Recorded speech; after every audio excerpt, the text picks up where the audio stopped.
ഇബ്നു ദുഗന എന്ന് പറയുന്ന അയൽക്കാരൻ, ആ അയൽക്കാരന്റെ ഏറ്റവും നല്ല മാതൃകയാണ് മഹാനായ അബൂബക്കർ സിദ്ദീഖ് റളിയല്ലാഹു അൻഹു. ഇസ്ലാമിലേക്ക് പ്രവേശിച്ചിട്ടില്ല, ബഹുദൈവ വിശ്വാസിയാണ് ഇബ്നു ദുഗന.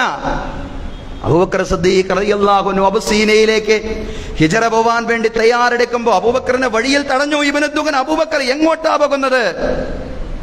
എന്റെ ജനത എന്നെ നാട്ടിപ്പുറത്താക്കുന്ന നിങ്ങൾ കാണുന്നില്ലേ? എന്റെ ജനത എന്നെ ഉപദ്രവിക്കുന്ന നിങ്ങൾ കാണുന്നില്ലേ? അബൂബക്കർ, എന്തിനാണ് താങ്കൾ ഉപദ്രവിക്കുന്നത്?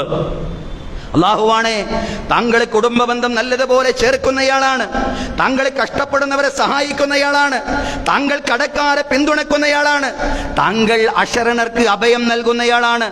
താങ്കളെ പോലുള്ള ആളുകൾ നാട് വിട്ട് പോവാൻ പാടില്ല. അബൂബക്കർ സിദ്ദീഖ് റളിയല്ലാഹുവിനോട് പറയാം, താങ്കളെ പോലുള്ള ആളുകൾ ഈ നാട്ടിൽ ആവശ്യമാണ്. ഉടനെ അദ്ദേഹം കഅബാലയത്തിന്റെ അടുക്കലേക്ക് ചെന്ന് ഉറക്കെ വിളിച്ചു പറഞ്ഞു, മനുഷ്യരെ, ഖുറൈശികളെ, ഞാൻ അബൂ ഖുഹാഫയുടെ പുത്രന് അഭയം നൽകിയിരിക്കുന്നു, ഞാൻ അബൂബക്കറിന് അഭയം നൽകിയിരിക്കുന്നു. ഇനി ഒരു മനുഷ്യനും അബൂബക്കറിനെ ഒരു നിലക്കും ഉപദ്രവിക്കാനേ പാടില്ല. ഞാൻ അബൂ ഖുഹാഫയുടെ പുത്രന് അഭയം നൽകിയിരിക്കുന്നു എന്ന് അബൂബക്കർ സിദ്ദീഖ് റളിയല്ലാഹു അൻഹുവിന് വേണ്ടി അദ്ദേഹം വാദിക്കുകയാണ് ഇബ്നു ദുഗന എന്ന് പറയുന്ന ആ മനുഷ്യൻ. അവസാനം എങ്ങനെയെങ്കിലും ഇബ്നു ദുഗനയുടെ അഭയമൊന്ന് പിൻവലിക്കണമല്ലോ, അബൂബക്കറിനെ ഏതെങ്കിലും രീതിയിൽ ഇനിയും ആക്രമിക്കണമെങ്കിൽ.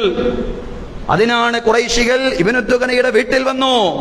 ഇബ്നു ദുഗന, നീ അബൂബക്കറിനുള്ള പിന്തുണ അത് തുടരുകയാണെങ്കിൽ അബൂബക്കറിന്റെ ഖുർആൻ പാരായണം കേട്ട് നമ്മുടെ സ്ത്രീകളും കുട്ടികളും ഒക്കെ അബൂബക്കറിൽ ആകൃഷ്ടനാവും, ഇസ്ലാമിൽ ആകൃഷ്ടനാവും. അത് വല്ലാത്ത അപകടത്തിലേക്ക് എത്തിച്ചേരും. സഹോദരങ്ങളെ, പിന്നീടാണ് മദീനയിലേക്കുള്ള ഹിജറയും മറ്റുള്ള കാര്യങ്ങളും ഒക്കെ ഉണ്ടാവുന്നത്. മഹാനായ അബൂബക്കർ സിദ്ദീഖ് റളിയല്ലാഹു അൻഹു അടക്കമുള്ള സ്വഹാബിമാർ, എത്ര വലിയ പാഠങ്ങളാണ്.